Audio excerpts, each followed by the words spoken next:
Reconvene the meeting. Thank you for those here. I want to thank you. We had an executive session to discuss negotiations. Next item up on the agenda is Pledge of Allegiance. I'd ask you to stand if you're able and join me in the Pledge of Allegiance. I pledge allegiance to the flag of the United States of America and to the republic for which it stands, one nation, under God, indivisible, with liberty, justice for all. Thank you, everybody. Next up on my agenda is public comment. Does anyone wish to speak on anything not on tonight's agenda? Mr. Frawley, welcome.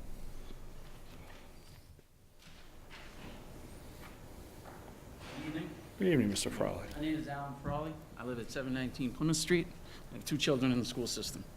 I emailed the board and Mr. Lynch a copy of a phone call and a police report. This is a very odd situation. I don't exactly know how to handle it. The phone call was made by Mr. Giovannoni. Alan, what I want to do, if it's okay, I haven't had a chance to talk to Brian about it. I believe everybody got your email late this afternoon. So what I prefer to do is, since it's about an individual, I would prefer to hold off on that and not have a public discussion until I figure out what I can and can't have a discussion with. My intent tonight wasn't to have a discussion, it was to ask for a discussion. And to clarify that the only reason I'm asking for a discussion is that Mr. Giovannoni identified himself as an elected official numerous times on the tape. Okay. So if it's okay with you, I'll get back to you. All right. And we'll do it that way. Does that make sense? That's fine with me. Okay. Just for the record, the phone call, the tape of the phone call, and the police report are all public record. Okay. So, thank you very much. Thank you. Next up for public comment, anyone else have anything for public comment they wish to talk about? Seeing no one, I will move on. Mr. Lynch, do we have anybody for recognition? Not this evening, sir. Thank you very much. Owen, I'll turn it over to you, my friend. Thank you. The spring sports season is beginning now with a win from the girls lacrosse team yesterday to begin the year. Good luck to all teams, athletes, and coaches. The class of 2021 engaged in the English MCAS test yesterday and Tuesday. This was the first time the MCAS was administered completely online and was met with hard work by the students, so thank you to them. 50 students attended the AP Science Saturday session this past Saturday. And this coming Saturday, students from Statistics, AB, and BC Calculus will go to the AP Maths Saturday sessions to refine their skills. The kickoff meeting for That's Entertainment 41 took place last week. Good luck to the cast as they prepare for the show in May. Today was Spread the Word to End the Word Day. Students and faculty signed a banner to pledge to end the use of exclusive language in order to promote inclusive language. Next week, April 2nd, is Lighted Up Blue Day for autism awareness. We ask people to wear blue and donate in support of this great cause. Students can now apply to be orientation leaders for Start Strong for the class of 2023. They will have the opportunity to introduce members of the class of 2023 to Middleborough High School during the 2 Start Strong days during the summer. The class of 2021 Pizza Bowl for the second year is held on April 2nd from 6 to 8 in the MHS cafeteria. Here you can try slices of pizza from various pizza places around town. And 10% of proceeds go to the Jesse Heckler Foundation. And finally, members of student councils in grade 9 through 11 can sign up to attend the MASC Summer Leadership Conference at Worcester State University July 7th through 11th this summer, so they can get their applications in now. Thank you. Owen, if you don't mind, I have a question for you. I know you're in the track team. Yes. And you're a senior. Yes. And so this is the first time you sort of don't have a home because of the building process. So I'm wondering how that's going. I think it's definitely a difficulty, but it's one that's being worked with as best as we can. So right now, Monday and Tuesday, Thursday, Friday, we go in the gym. We use the pool. We do whatever we can with what we have right now. And then on Wednesdays and Saturdays, we go to Carver High School. They're nice enough to give us their track. So we're able to work on more technical aspects on the track there. So we do the best with what we have. And has the Carver facility been good for you? Yeah, it's a nice new track. So we've been able to use it and imitates like any other track we'd run on.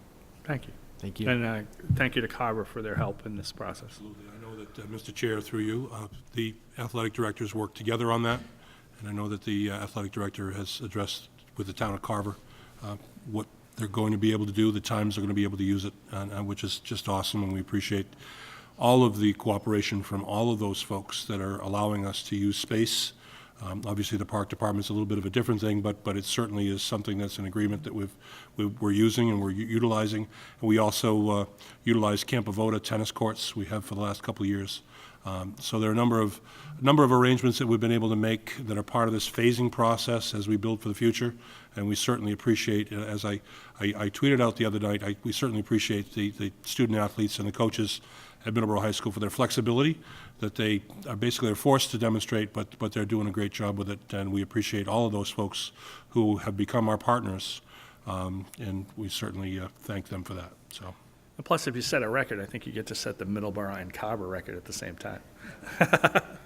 But all the meets will be away meets, correct, Owen? Yeah, thank you. Through you, But Mr. Carver's Chair. not that far, and, I would really say to people, just come on down. I mean, it's a little ride down Purchase Street and then hang a right and you're there. And so, it's not that far. It's a nice drive. It's a nice drive through the country. Come on down and Mr. see. Chair, I think that's just for practice. No, We're not using the Oh, what are we Carver using for- track for meets. Oh, what are we using for I these? think we're using, We have all away meets, so we'll be around the South Shore League. I think we But have. you do have Carver. I know Yeah. Carver was one of them. That's why, okay. I knew Carver was on there.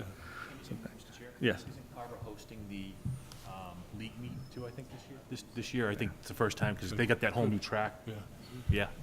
And I wanted to mention, Mr. Chair, you might have flown by it, Owen, but I wanted to mention the senior fundraiser that was held recently at the high school with the Harlem Wizards, which was extremely successful. Correct, Owen? Yes, I know your class was there, well represented, and we're working real hard that night for a gym that was absolutely full, standing room only. Yeah, I think we brought in close over $7,000 through that. So Fantastic. it was very successful. It's a great fundraiser, Yeah, so. so thank you to the community for showing up to that. And it was a real community night. Does anyone have any other questions for Owen? Seeing that. Owen, we're getting closer. Are we getting closer to a decision for you? Yeah, I'm leaning towards St. John's in New York right now. Excellent. Awesome. Congratulations, my friend. Thank you. Thank you. Does any member of the school committee have anything they want to bring up for discussion? Mr. Stevens? All right. So today's the final meeting of my 3-year term. I just want to say thank you for everybody. It's been a pleasure being on here, and I am running for re-election, so I hope to be here 2 weeks from now. But I just want to make this opportunity to say thank you for everything. It's been a real pleasure. Thank you. Yes. I would say thank you for your, first of all, the budget subcommittee work is undaunting work, and I really appreciate that work you've done on the budget subcommittee and other stuff too, but that's the real tough one, work and listening and meeting with administrators and taking that time, so thanks. You're welcome. And I would remind everybody in the audience that April 6th is town election. So Please vote. please get out and vote. Too many people have suffered too much for your right to vote, so please get out and vote. Any other comments or questions? Mr. Oakley? Sure. Yeah, I guess I'll just piggyback off of what Greg said. This is my opportunity to thank you guys for being so patient over the past year and listening to all my questions. It's been incredibly helpful. What I sincerely hope is that I now have the opportunity to build off of that into my first full term. So anyway, I just appreciate the patience and hope to continue working with you guys after April 6th. Thank you very much, sir. Chair? Yes. I like your questions. You ask questions that some of us may not want to ask or didn't think of, so I really appreciate that you take the time, you write the questions down, then you ask the questions. So like you once said, there's no such thing as a dumb question. Thanks. Any other member have anything they wish to speak about? And Mr. Catino, I'll turn it over to you, sir. How are you today?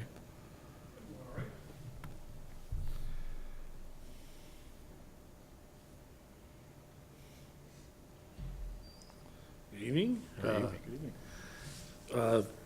Third term at the high school is coming to a close pretty soon. We'll have midterms, final exams, so we're going to be doing, actually, the second day of the midterm exams, we're going to be doing, the AP stats going to be doing the mock exam, so that students don't have to come in on a Saturday, we'll do it right afterwards.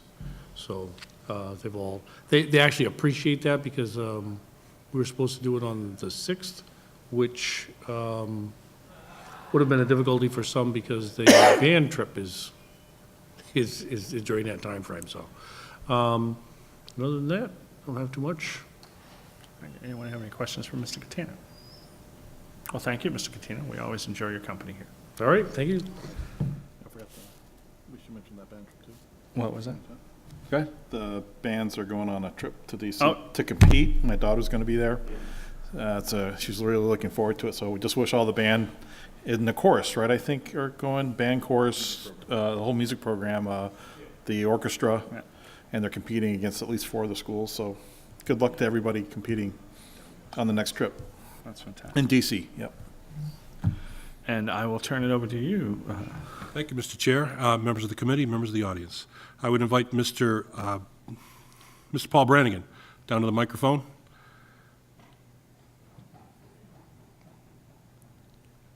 And he might have a comment on the band trip before he begins his discussion, and just reminders about Senior Week schedule update and trying to get an idea of how many school committee members might be able to attend, and also an out-of-state field trip coming up. I did want to mention that before Mr. Brannigan starts on Senior Week, we're going to have a scheduled meeting tomorrow morning with myself, the Director of the First Student Transportation, Sarah Hickey, Director of Business and Finance, and Jim Hutchinson, talking about the logistics of a graduation that's going to require logistics, more so than any other year in terms of phasing. And we'll be, sort of an introduction, we'll be certainly utilizing the HPB MKG complex, and we'll be utilizing shuttle buses, and we'll talk about more about that tomorrow. So anyone is certainly welcome if they're available tomorrow at 9:30 in the superintendent's office to sort of talk about that. So without further ado, Mr. Brannigan, welcome, Thanks. as always. Thank and, you. Go right ahead. Sure. Good evening, everyone. So yes, the music department is heading off to Washington, D.C. next Wednesday. And from what I've been told, they're leaving at about 6 o'clock in the morning or something, very early. That's right. And I know they have a wonderful itinerary planned, so just a thank you to everyone who's involved with that. I'm here tonight just to share with you just some quick updates about Senior Week. I know that you had approved the dates, and now we're just in the process of finalizing everything. And when we get back from April vacation, I'll be meeting with the senior class officers and the advisors to go over all of their assignments for the month of May and the decisions that they need to be making to prepare for the graduation ceremonies on June 1st. The senior class is in the process now of finalizing their senior mystery ride, so we're just kind of navigating a date, but I can't say anything more because it's a mystery of where they're going. On May 17th, I just want to bring to your attention, which is not on the final activities that you have, but it is also the date that we do our National College and Future Signing Day. So that will be taking place throughout the morning and during Block 3, where our students have made their commitment to where their next step will be, and they do their letters of intent. And the letter of intent signifies that they are committing themselves to start strong in whatever their next journey is. Will have their pictures done in their college jerseys, and then they will be taking the place of the class of 2018 on the Finish Strong wall in the front lobby. So that will be taking place on the 17th. Our exams, you'll note on the schedule that you had that we have still not updated the day, whether it's black or orange, because once we know that we have no interruptions with our schedule, then we know that we'll be able to update those days. But we're scheduling that week going into the Memorial Day weekend is that Monday would be a exam day for students, but then the Tuesday, Wednesday would be a 10:15 a.m. dismissal. So as soon as those seniors are done with their exams, they would be leaving the campus. On that Thursday, it would be allowing us to do our final meeting with the seniors, the senior barbecue, yearbooks, and so on. And then that Friday, going into the long weekend, it's a half day for the school district. So we historically have not had the seniors come in that day unless they have obligations that they need to come in on that day. It also allows for us to make sure that we can get everything calculated and finalize senior grades so we can secure that they're all actually graduated. And then you'll just note the week after the Memorial Day weekend is all the events that you have. The ones that I want to make sure you know about in particular, if your schedule allows, is Wednesday the 29th is our scholarship night, and that will be taking place at 6 p.m. Over the next many weeks, that many of our wonderful sponsors will be sending in their recipients for scholarships of the class of 2019, and we would love to have you be a part of that evening. And then, of course, Thursday, May 30th, is Senior Last Assembly. That will be taking place at the high school as well. And if you're around during the day to be part of the senior walk, where the seniors visit all of the schools. So they'll be bused over to the MEC, to the complex, to the Nichols, and back at the high school again. So if your schedule allows to be at any one of those schools, to just see them kind of go back through their time of Middleborough. So any questions on that? Mr. Chair, if I might. Ms. Brannigan, there has been some talk recently in the news about what color students wear their gowns, and males wear this color and females wear this color, and how do we deal with that in Middleborough, just for the folks at the school committee and the folks out in the public?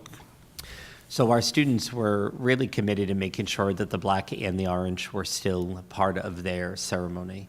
And what we do is that during the first week of senior year, that the seniors fill out a document that kind of is their legal names, so that we can make sure we get their diploma right and so on.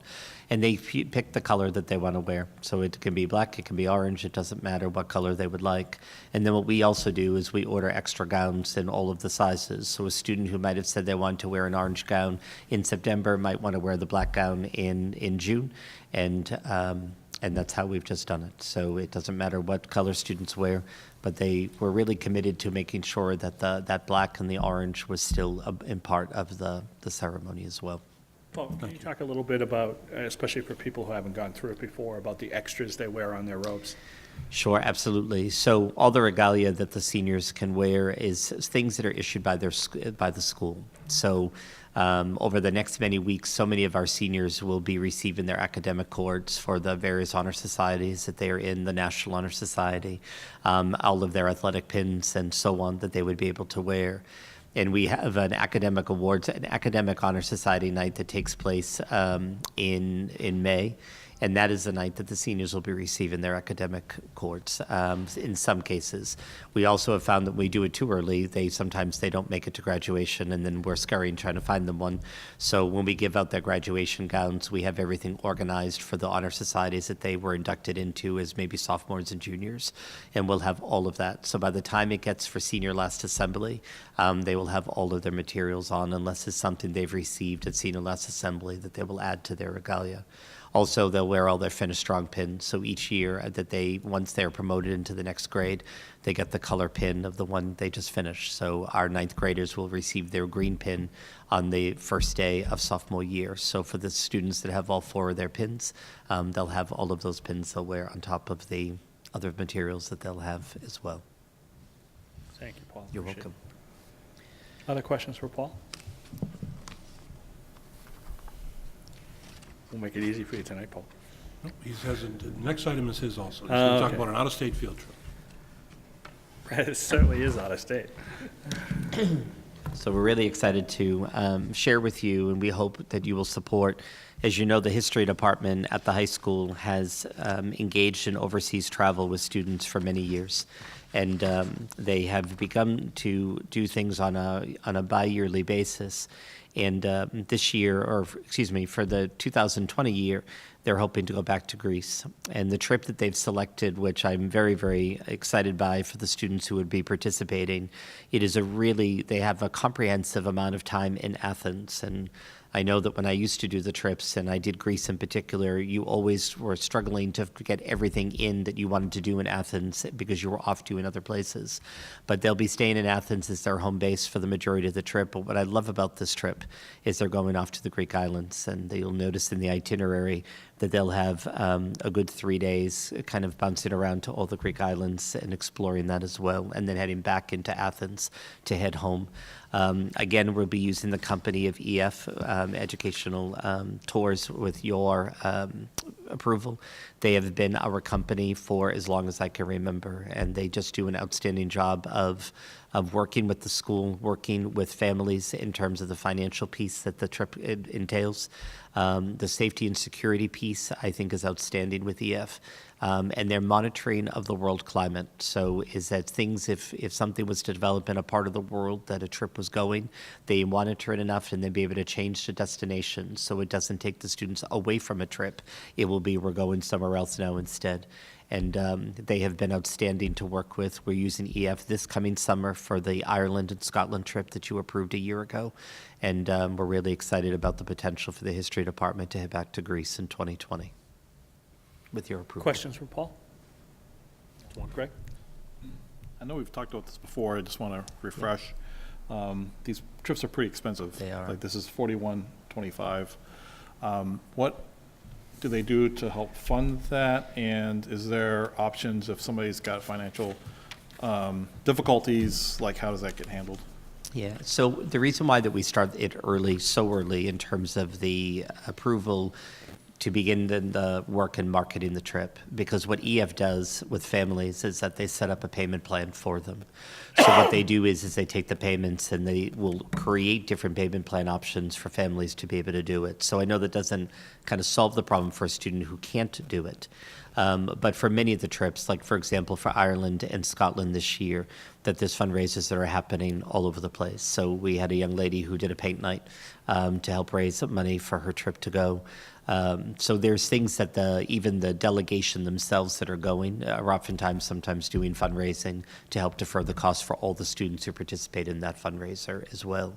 What I do like about EF is that, and I believe this is one of the trips that has it, is that they do offer scholarships as well, and that students can apply through EF to be able to do that as well. So I know we have a student, I believe, on the Ireland and Scotland trip who is a benefit of that scholarship. Is that a needs-based scholarship? Or I believe it is. Okay. I believe it is. Yep. Yeah, I see the payment here is like, I can't really read it. I think it's $250 for 16 months, if I read that right. Yeah. Okay, thank you, Paul. Other questions for Paul? I do want to add, my daughter went on a trip a couple of years ago, and even, they went to England, and there was a incident not too far away, and what they, up till a week before, offered the parents that they could opt out, and there'd be no loss of anything, and so they were constantly keeping you updated as a parent. Did a fantastic job, and I couldn't agree with you more, Paul, that this is a great company who time and time again have, and I've heard great things from other people too, who've not necessarily gone on trips from Middleborough, but other schools and other school districts. And Mr. Chair, that group that your daughter went on did a great deal of fundraising as a group. Once they formed their group, they had a booth at Crazy Days. Yep. They had a 50-50 contest approved by the school committee to raise funds and really defrayed the cost significantly for a lot of students. So that obviously could happen Yeah, I think as this group. it depends on the students. So if the group of students get together and really work hard, and you get, a lot of those parents were involved in that. I remember, I think everybody worked that Crazy Day booth over and over again. And I do recall somebody winning the 50-50 raffle and giving the money back, so just saying. I've had 3 daughters, all of whom have gone on EF tours, and they've all been outstanding, excellent experiences for them. It's been expensive. They've bugged their grandparents for money, for Christmas money, and different Christmas presents in lieu of Christmas presents, make a funding donation, and so there have been all kinds of opportunities in my family for those children to go, my children to go on those trips, but I know their friends shared that. Paul, my daughters also got friendly with a group from Indiana that were also on the EF tour, that were sort of in the same group. That happens occasionally because it makes it even less expensive for the students, excuse me. And I understand there might be a group from Taunton that's involved in this? The Taunton High School History Department as well has done tours with EF forever, and actually the tour coordinator for Taunton High School is a Middleborough High School alum.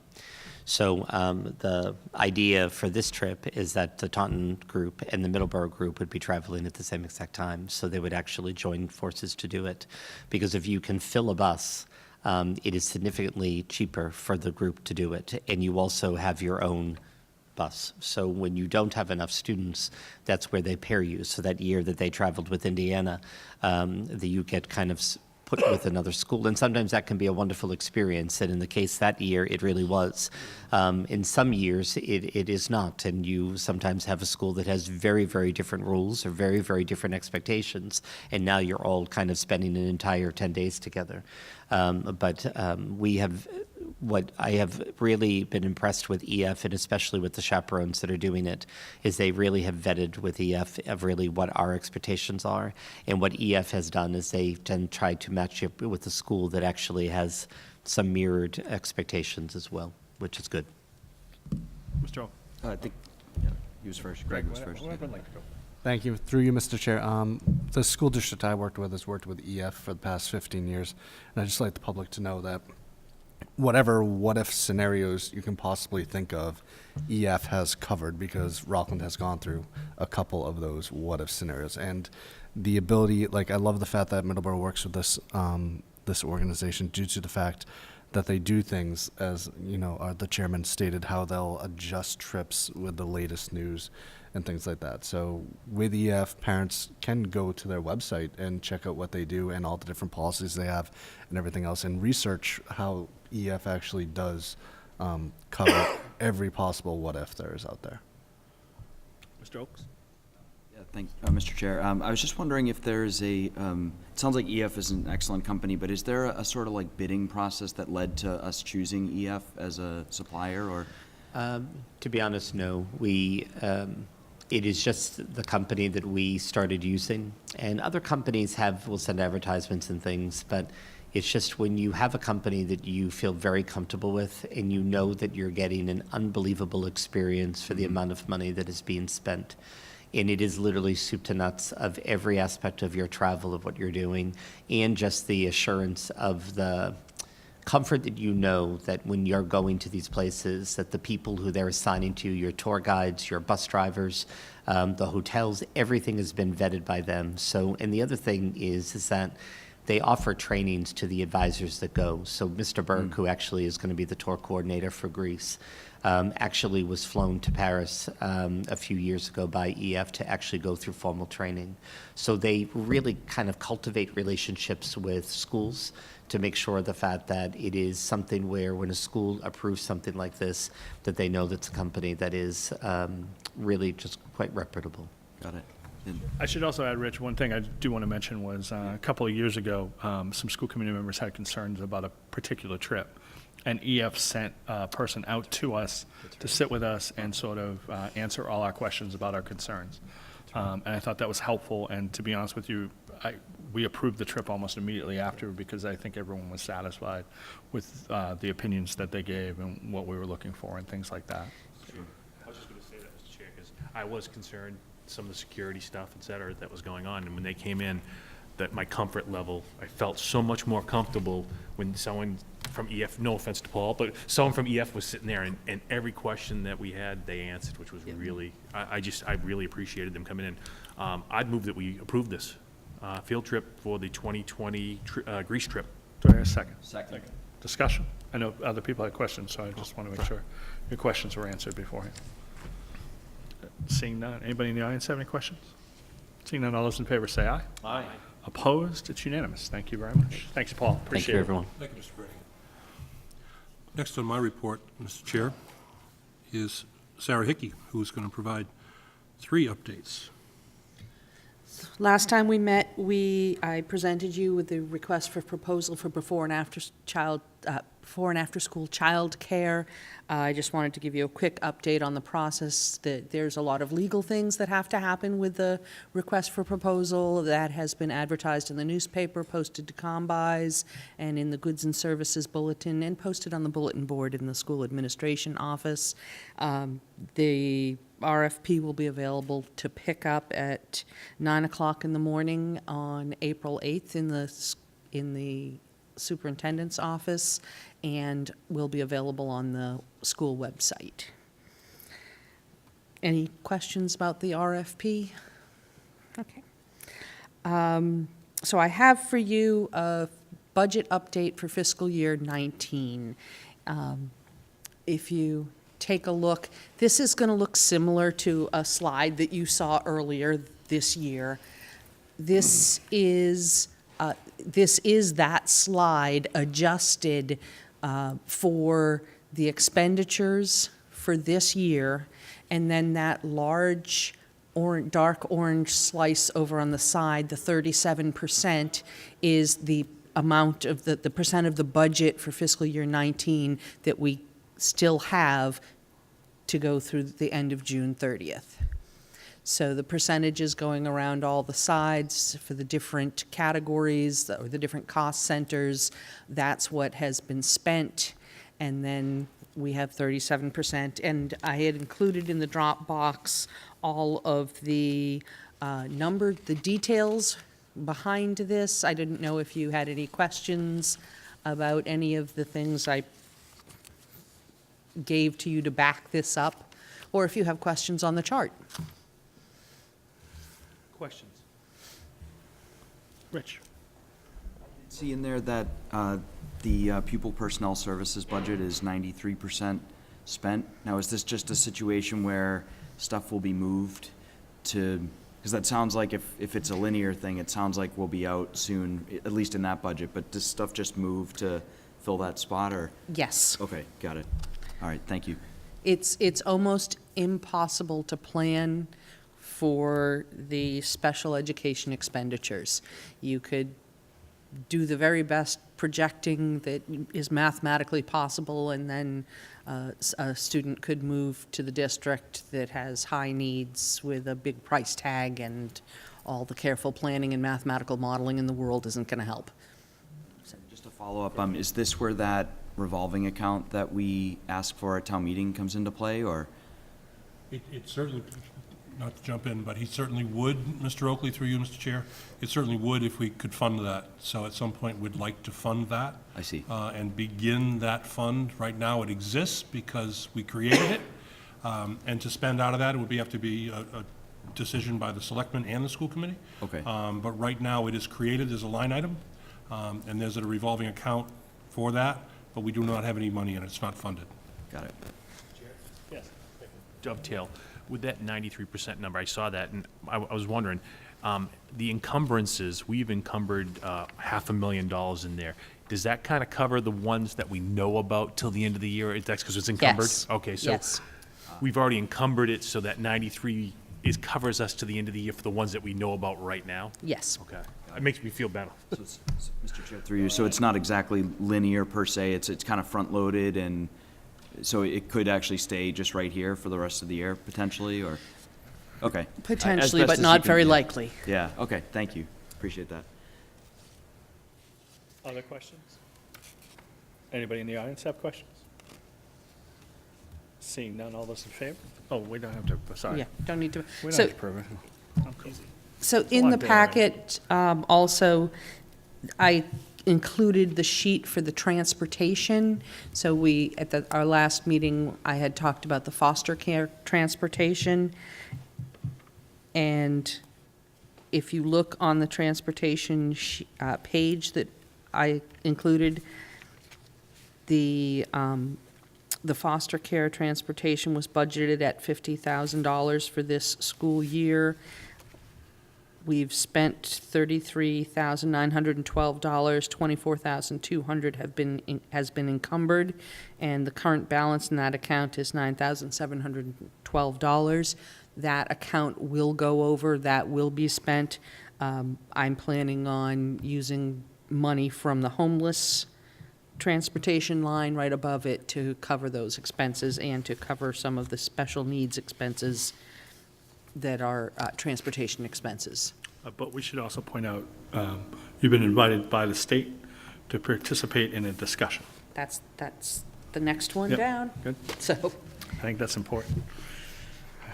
so are there any questions about the FY19 budget and where we're at right now? So the next item, the foster care financial update, I was identified by the state.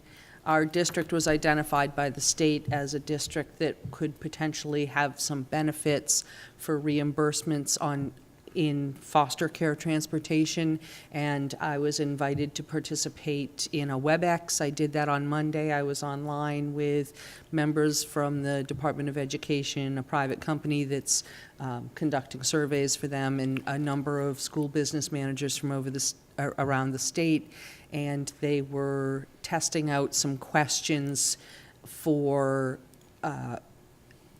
seeing how they're going to go about taking some federal money that's available and reimbursing us for foster care transportation. So where they're at with the process right now is I was in a focus group, and they're putting together their sample questions that they're going to send out to all the school schools in the state, and then once they've collected their data about the data we collect, then they'll move forward, hopefully, with reimbursements. And Mr. Chair, as the law states, the Department of Children and Families and school systems are supposed to cost share 50/50 on this, and we end up spending 100%. So on a monthly basis, we send the DCF a bill. And I think that's probably why we might have been on the list of invitations. So And that is not a cost share when we pay 100%. it is not a cost share when you pay 100%. Yes, sir, Mr. Chair. Other questions about this? I mean, this has been a theme. We've been on top of it since the beginning. So Sarah, thank you very much for maintaining on top of it and keeping us informed about it, because I think it's really important. That's it for Maya. And that's it for my report. Excellent. Any questions of the superintendent before I move on? Then we're going to move on to the MSBA, the high school building project update. Just so everyone knows, at the last meeting, we did have some concerns from some abutters who house the very back corner. There's a group of condominiums that house the back corner of where the track used to be, if you will, going that way. They were concerned about two things. One was the cutting that was going on, and myself, Mr. Nunes, and the assistant town manager, along with our and Mr. Droja, and along with our project manager, walked the line and made sure where we were at, and we were told that that's exactly where cutting was ending. So we talked to them about the cutting was ending. Clearly, as you can imagine, there used to be a forest behind their house, for lack of better terms, and there was a wide variety of cutting to go down to build the thing. We have asked them to sort of wait until they see what the final product looks like, because where I was standing was going to be an additional 6 foot high before the field was actually even built. So even though they could see the high school, we really don't know that they'll be able to do that from their scenes. The other problem became a conversation that we had with them about their tenants association. And their tenant association said that we had had conversations with them and made promises about what we're going to do, primarily building a 6 foot fence. And I can assure you from the 3 members sitting here now that we never had a conversation with the tenants association. To be honest with you, I personally hand-delivered flyers to that condo association and to the surrounding area, and it went door to door, if you will, putting in flyers in people's mailboxes, and, well, not in the mailboxes, next to the mailboxes. You're not allowed to put things in mailboxes.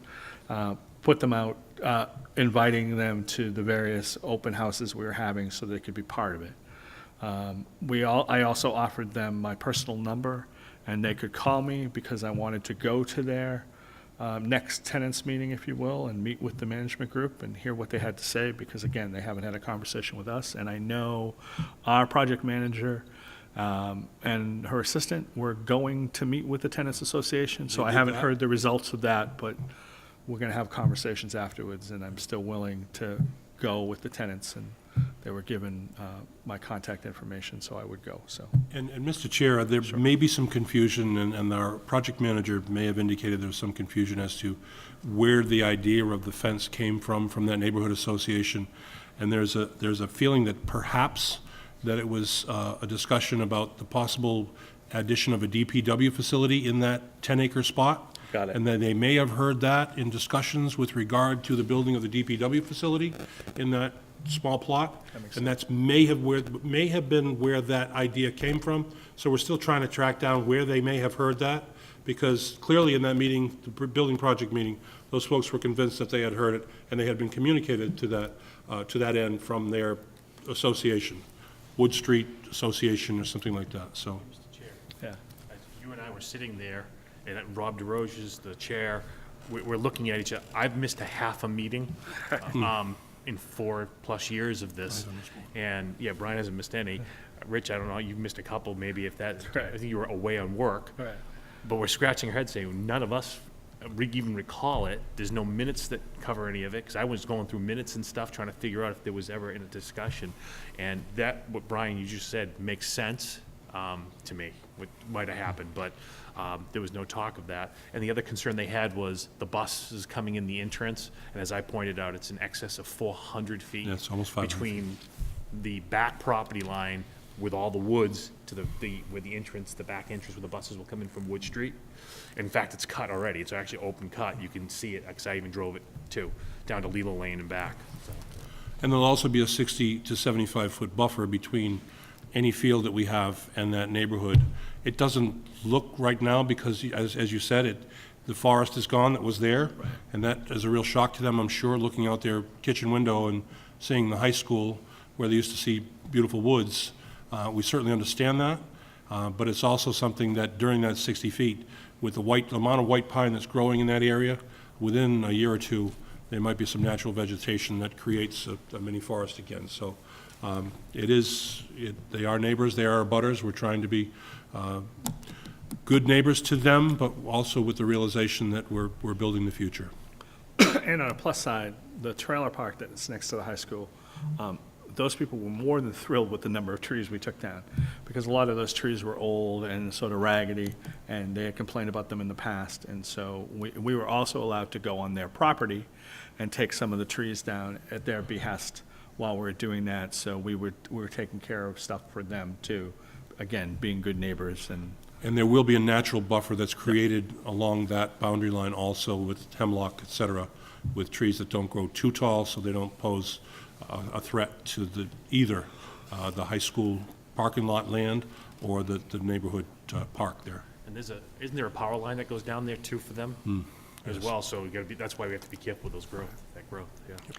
On the plus news, just so everyone knows, the groundbreaking is May 9th, which is a Thursday.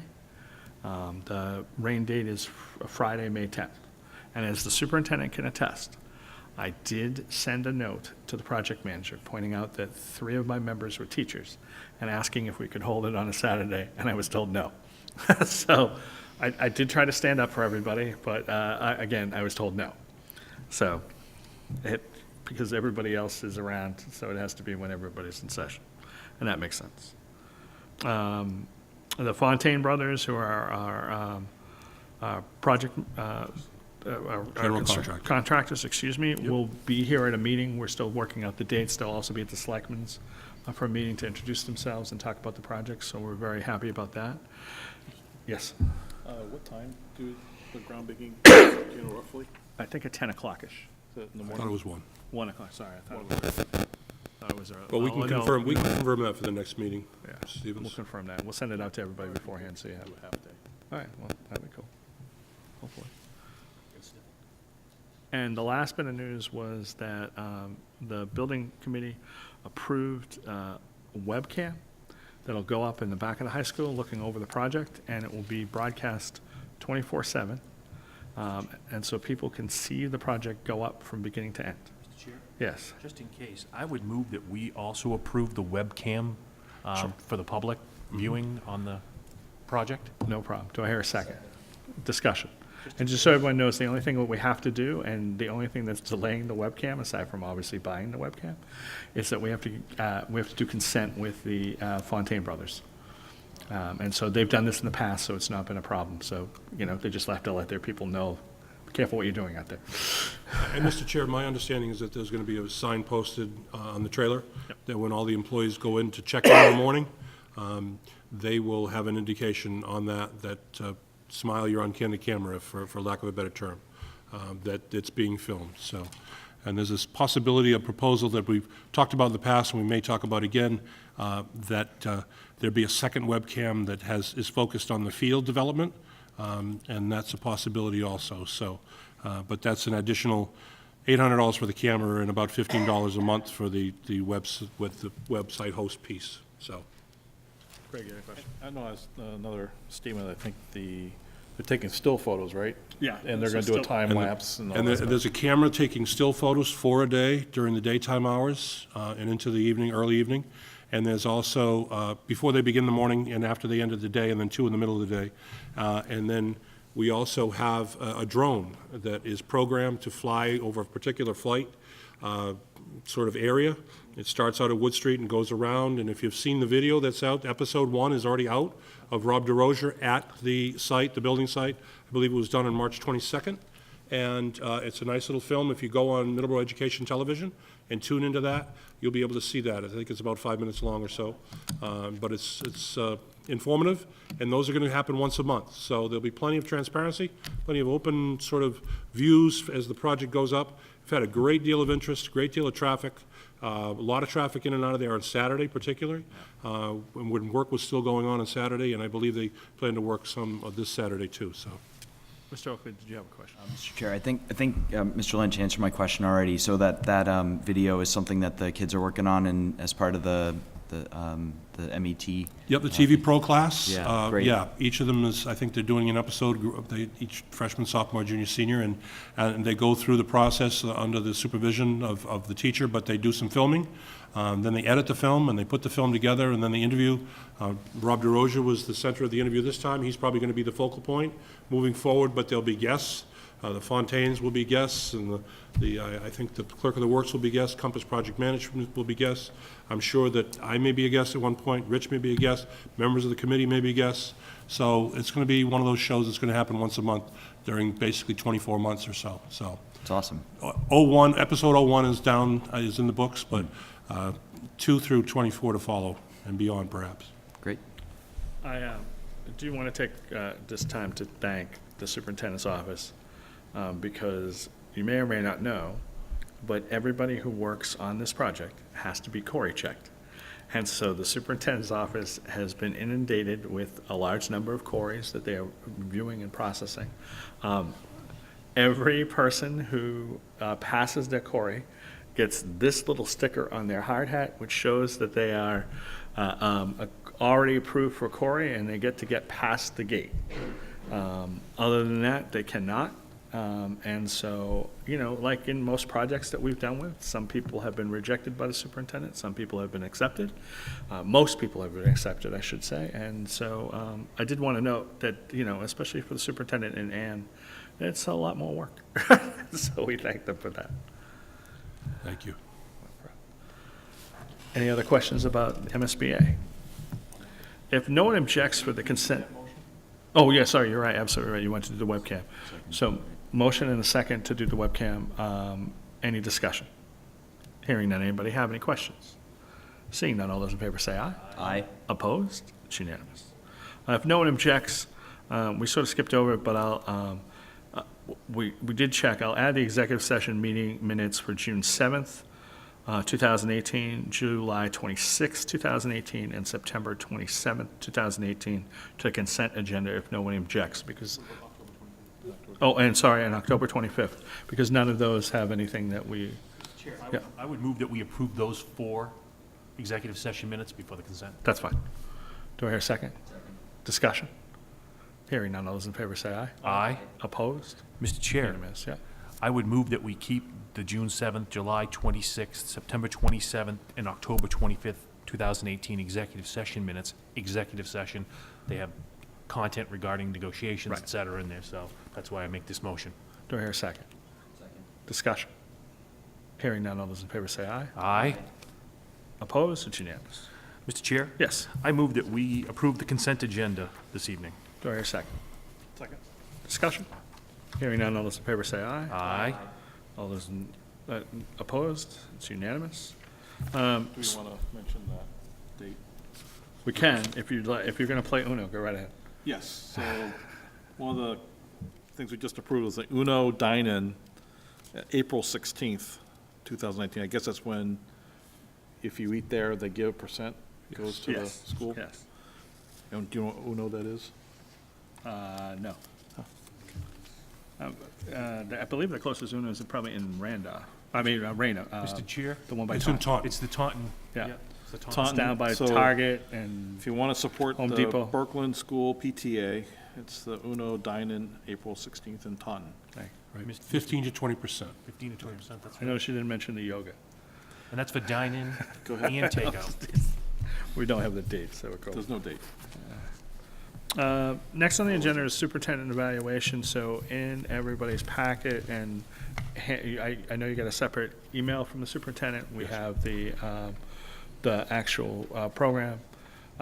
Superintendent with In the his- Dropbox. In the Dropbox. Superintendent with his Friday flash will outline the extra piece. Yes. So the normal, how his goals line up to the various pieces that we've done in the past. Now, what I need to know from the committee is this: I need these by next Friday. So you can send them electronically to me, you can send them handwritten to me, whichever way you want. I'm sorry, Friday, The 5th. But last time, we have two options on the table that we're allowed to under law. Option number one is I can take all the evaluations that you give me, I can present each individual evaluations and then do a group evaluation and present that to the committee. Or I can take a summation of all the evaluations that you do into one evaluation, hand it out that night, and present that to the committee. Mr. Chair? Yes. I move that we do the summation one after we present everything to you, as we've done in the past. I think it works out very, very well. Do I hear a second? second. So for discussion, just so everyone understands. So what I do is I literally take all your comments and put them on the same page that makes sense. I try not to repeat comments, if you will. So if people sort of say the same thing, even if they may say them a little differently, I try to keep the general sense, and then I'm assigning a value that seems to be average amongst the groups, and go from there. Mr. Chair, just to add, in the past, we've had some difficulty with the Dropbox piece. That's why I emailed separately out today, because depending on your operating system and pulling out of the Google Dropbox, that document can get kind of skewed. So all you have to do is download, enable editing, and then you can go in and you can type away. And that'd probably be easier for the chair in terms of cutting and pasting and having all your comments. Yeah, I was able to do that with my version today pretty easily. We checked beforehand, so that'll be great. The difference between this is by doing the summation, the individual evaluations are not public. They don't have to be public according to the law. That was the ruling by the Attorney General's office. So, yes, Mr. Oakley. Not that I intend to wait this long, but do you need it in the morning on It doesn't that matter. Friday? or As long just- as I have by that day, I'm fine. Okay. Because to be honest with you, I will start putting it together. Usually what I don't do it the next meeting afterwards. I usually do it the meeting after or the meeting after that, to be honest with you. Last time, I was up for re-election, so I gave them all for Brian to hold until the outcome of the election was there, and then after I was made. So what I'm actually going to be doing, to be totally honest with you, if you think about it this way, right after the election, we'll have a new reorganization. So I will hold them for whoever the school committee decides is the chair, and then I will give them to the chair, or I will keep them, and then we'll go from there. And obviously, if there was a new chair, I would help explain what we would do. So that's the usual MO. Got it. So it's not I'm not going to set you a deadline by such and such. It's just an opportunity to, it's easier. We try to get them in before the election, and that's been what our key is, because we give them out to the people who are currently serving, because they've been with the superintendent most of the time. That's what we've always done. So the motion on the table is to do, The discussion? sure, yes, Okay. please. So I just want to make a point that I had some discussions with some parents asked me about the superintendent and the raise he gets and the money we're paying him. And I told them that, the school committee really has two major functions. The first is the budget. We make sure we approve a budget. But the second one is the superintendent. I mean, he's the person that we hired. So this evaluation process is open. People can see the final, that was my suggestion, was if you have a question about the evaluation, you can see the evaluation. It's posted, it's a public document. So I would just encourage people, if there's any questions about any of this, they can ask any of us about the process, and I'll be happy to speak with anybody. But this is probably, I think, one of the most important functions that we have, is giving the evaluation. And just to be clear, it's part of my responsibility that after you approve my summary evaluation, I send it to the state. It's part of this state. And the other thing I would say too, Greg, is that not only are the summary evaluation public, but, that piece where the superintendent matches up his goals to where they apply in this particular evaluation is also, and I think it's helpful for people to see that and take a look at that, because most of us use that as our guiding principle, because we've established a set of goals for the superintendent to work by, and that's how his evaluation is put together. Can I ask a question? Sure, Okay. go right ahead. For you. So on that, we set goals, I'm on the subcommittee for that. Will Mr. Lynch be, like last year, I think you submitted a evidence, Yeah, that's what's going to come Friday with the flash. it's That'll gonna come be- on Friday on the flash? Okay. Yeah. And will you provide some, like, for the goals we set? Yep. You'll have All evidence goal updates. for the goal updates? Okay. Benchmarks. Thank you. Progress, achievement, or progress towards achievement at this point. So- That'll be tomorrow? In March, that'll be tomorrow. Okay, Yep, thank you. yep. Any other questions? The motion on is to do the summary evaluation. All those in favor say aye. Aye. Opposed? It's unanimous. Thank you. Policy update. So we put in additional policy, and Meg and I will be meeting on the policy. It's the school choice policy. Do you want to talk a little about the reason behind the policy? Sure. Right now, we have a policy that says we're either a school choice district or not. The law says we're either a school choice district or not. We don't have parameters in place. We've never been a district that we've had to have a lottery system at all. Never been a district that's had any real competition, if you will, for spots, because we've really never had any spots available. But now we're sort of opening up these spots. We have to have sort of a format or a protocol, including the policy, for accepting students. Because we may, in fact, have to have a lottery system. Last year, we opened up 5 kindergarten spots, and we ended up with 5 students. If we had 6, we would have had to have some type of lottery. But we probably would have mirrored the preschool lottery that we already do, but we don't have one in place in policy. So what this does is outlines a policy that outlines what we have to do with regard to, we can also say as a school, you could also say as a school committee, we don't want school choice, or we don't want school choice anymore. And we'd have the students we've had until they graduate and their siblings. But up to this point, we've never had a situation where we have it outlined exactly what it happens with dates, with cutoffs, so it's not a rolling admission. And that's what you have before you. It's just an effort to sort of define school choice for Middleborough, where before it was either yes or no, and it was confined to the 5 senior spots, and 1 or 2 or 3 of them were filled per year. But where we're becoming a little more popular in terms of folks coming in and wanting to look into school choice, we have calls a lot during the year, probably 2 or 3 a month for people interested. So I think we need to have in place a system that's uniform and that's annual, and that's folks can go to and say, okay, that's what I need to do, and this is how I do it, with an application piece, a letter, et cetera. Mr. Chair? Yes. With regards to the policy as we're looking at it, it discusses having a public hearing and all that process. Is that a requirement by the state? Yes. Yes. Okay, so it becomes an advertised public hearing or just a Yes, public it hearing? does. So we have to advertise in the paper, et cetera? Yes, we do. Okay. And to be honest with you, I think the easiest thing to do would probably be to do it at budget time, because we can just do one, we can do both, and do both together and do it all at once.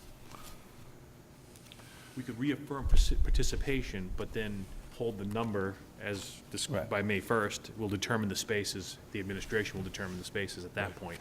So we could reaffirm it at budget, but then, because it says annually you have to reaffirm this policy, that we're going to participate in school choice.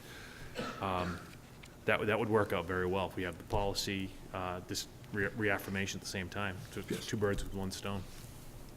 Okay. That was when I was reading, that was my one question. I think the only thing that we also should probably do, given our past history, is when this process is over and we know there's slots available, to be able to say to the principal that they are allowed to take students who are currently enrolled in Middleborough, but for some reason leaving district, and if they want to stay, they're allowed to stay. because we will already know, for example, we have slots available for those particular pieces. So if Paul only gets 10 people involved in this matter beginning, then he knows he has slots available for students. And that policy should reflect that stay put clause, if you want to put that in there, and certainly, but this is basically a first reading. Yeah. And I think that if we go through second and third reading and we do adopt this at the end of April, then I think perhaps at the first May meeting, we do have that public hearing. And we do make sure that we're in compliance with our own policy, because it will happen before June 1st. And then we will reestablish perhaps the numbers and the dates, et cetera. So, makes sense to you, Mr. Chair? And Does. members of the committee? Does, any questions you want? Does the stay put policy make sense too for students who are Absolutely. currently, just making sure? Mr. Oak? All the questions except for like middle name and additional notes are required. And I was just wondering if there's any, can parents hold any of that info back legally from us in submitting their application? Or are there certain things in there that are sensitive that the parents might not be required to answer, or like legal type stuff, or? It's a matter of student record, and if we're going to accept the students, we accept the student records. So student disciplinary records are examinable under this, especially if we have questions about expulsions and suspensions. Unfortunately, sometimes what we have is people trying to leave one situation because students might have been in trouble or continually in trouble in another district, and we don't want to be that escape clause. We don't want to be that place that people go after they've exhausted all of their other possibilities in another district, especially if a child is somebody who has demonstrated that they can't behave well in school to the point where they've been expelled, et cetera. And, So and that- just so you know, Rich, one of the things I've seen in the past is until an expulsion is approved, if they leave district and go someplace else, that expulsion ends without a finding because they're no longer in the district. So they can't technically, quote-unquote, expel a student because they've left the district. So I have seen, for example, I dealt with a student who was in a vocational school who immediately left the vocational school when they started the disciplinary hearing and went back to their old district. And the district tried to fight it because of the seriousness of the crime that the child was involved in. So, And Mr. Chair, through you to Mr. Oakley and members of the committee, we also are privy to literally hundreds of policies from across the state through the MASC, and that's how this policy was developed, by going through them. Neither myself nor Dr. Gates nor Sarah Hickey sat down and wrote this policy. We took pieces of it from other places. I thank Dr. Gates for her work on this.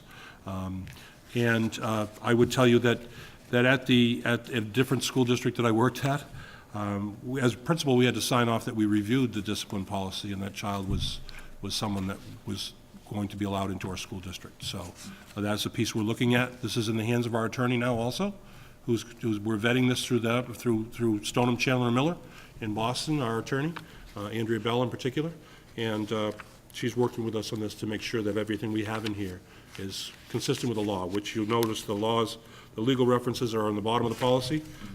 We've reviewed the policy in our directors meeting the other day. We went through it, we looked at it. We're fortunate to have Carolyn Lyons, who's a JD, who's an attorney herself and was with Murphy, Hesse, Toomey, and Lehane, a special education attorney and an education attorney. And that's great to have as a district, as a resource, sitting down and when you start talking about these issues. And she had the law up, and we were looking at the law as we were discussing this, and it's certainly advantageous to our district. So it'll be properly vetted through attorneys and make sure that anything we ask is within the scope of the law. thank you very much. Any more questions about that? Mr. Earl? Sorry, I just had one more question. No. In the policy, number 8, transportation for school choice students shall be the sole responsibility of the parent. I was just wondering how that works in practice. Obviously they're coming from another town, so our buses don't. Does that literally mean that their parents just drop them off in their cars? Yes. Okay, got it. Parents do drop them off. And I would tell you that there can be and occasionally have been slight exceptions. And I would tell you, and I would give you an example of that. We have a bus currently that goes into the town of Lakeville into the new set of lights that's where the Mary Lou's is and where the train station is. It takes a right and then goes out around behind, because Rhode Island Road was cut off. It goes around and behind into another street in the back in Middleborough, which is back there. Got it. We have 2 students who live in the apartments in Lakeville at the train station who requested school choice. So we've been able to bring them down into Middleborough, but through Lakeville, and drop them off just on the Lakeville border, Middleborough-Lakeville border. So we don't provide them transportation per se, but they're on the bus is not full, and it's a real boon for the parents, and we may not have them if it weren't for that. So it is something that if we have, we're not going to drive to Berkeley, we're not going to drive to Bridgewater, but if we drive through a section of town that happens to be where a couple of students live, then we can make exceptions, and I think probably policy would need to reflect that, and I thank you for your point, because it's a point well made. Okay, cool. Thanks. No problem. Any other questions? So this is the first reading. There is 2 more readings before final approval. So we'll update it as we go, and like I said, Megan and I will meet and set that up. MASC, the Day on the Hill is May 1st at the Grand Mason Lodge. I know the superintendent and I are going. You are all invited to attend, so let me know if you can make it, and we'll sign you up. Chair, Yes. there was an email from MASC regarding, it was an event at, I think it was over in West Bridgewater, about the formula. Yes. Did anyone, I don't know if anyone else? could No, get- yeah. Actually, it worked on, it's 2 days, there were 2 yeah, 2 things, two things. I know one was on a day that I couldn't attend. Right. And the second one's on election day. Right. So. I know, it was It just tough. made it tough. No, Yeah. I know. I wish that was, I'd love to and I get- wish we had a little more notice, Maybe, too. maybe we can ask for the literature. Oh, yeah, that, a lot of Yeah. times they tape those. Yeah, So it we would can be ask for interesting that, to see so. it, because that's a big thing this year. I know the teachers' union, you guys are helping with that too, trying to get that formula straightened out. I'm pointing to Mr. Catino with the teachers' union, so I know you guys are working on that too, so. And I'll also add to everybody that the dates for the joint conference has been announced, which is November 6th through 10th.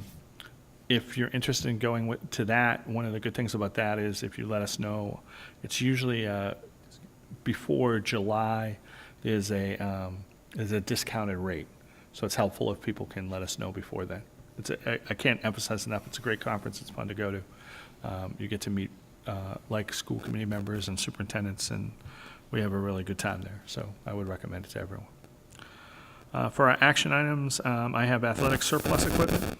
Motion to approve the athletic equipment surplus as presented this evening. Do I hear a second? Second. Discussion? Hearing none, all those in favor say aye. Aye. We opposed? It's unanimous. Oh, sorry. Motion to approve the, Sorry, Mr. Chair, I did actually have a question. Sure, we'll if it's go back. okay. I was just wondering, where does it go? Mr. Chair? You go right ahead. Through you, school committee policy calls that we offer them to other town entities Got it. first, and then we go on from there. And if they're determined to be surplus, then if no town wants them. For example, if you look at number 5, there are 4 steel and wood bleachers. I know for a fact that Fran Cass at the Park Department has indicated an interest in those.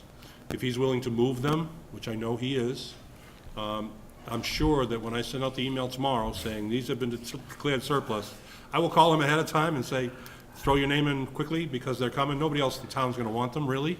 But town departments would get them first. And then, if they're still there, then we might call Middleborough Youth Soccer and say, do you want them for your fields? And then you'd go down the line, if you will, to the Mitchell Club or whoever, you know what I mean? Sure. So they're offered to the town first. For example, the athletic team uniform is no longer in use. MASBA might want them to have a yard sale to sell to kids who might want the number 11, jacket, or whatever it is. So, there are some things we can do. We have to offer them up to the town entities first, town departments first. Got it. And then when they're declared surplus, much like that vehicle that we Sure. declared surplus, that 2004 with 260,000 miles on it. It starts, which makes it a little bit more valuable, but we'll take pictures of it, it goes on auction, and that money then goes into facilities and gets reused. So, Great, thanks. If no one objects, I'm going to keep the vote then. motion to approve the Roger Williams June 19 Mary Kay Good Field trip? Do I hear a second? Second. Any discussion about Roger Williams, other than it's a lovely zoo? It's a lovely zoo. And it has a great carousel on one side. All those in favor say aye. Aye. Opposed? It's unanimous. We'd also like to thank Bay State Textiles for their donation to the high school. Anyone have any other information they'd like to bring up before I seek a motion to adjourn? Other than our meeting on April 11th? And that'll be a brand-new meeting after the election, so I wish everybody well. All those in favor of adjourning, say aye. Aye. Opposed? It's unanimous. Thank you very much.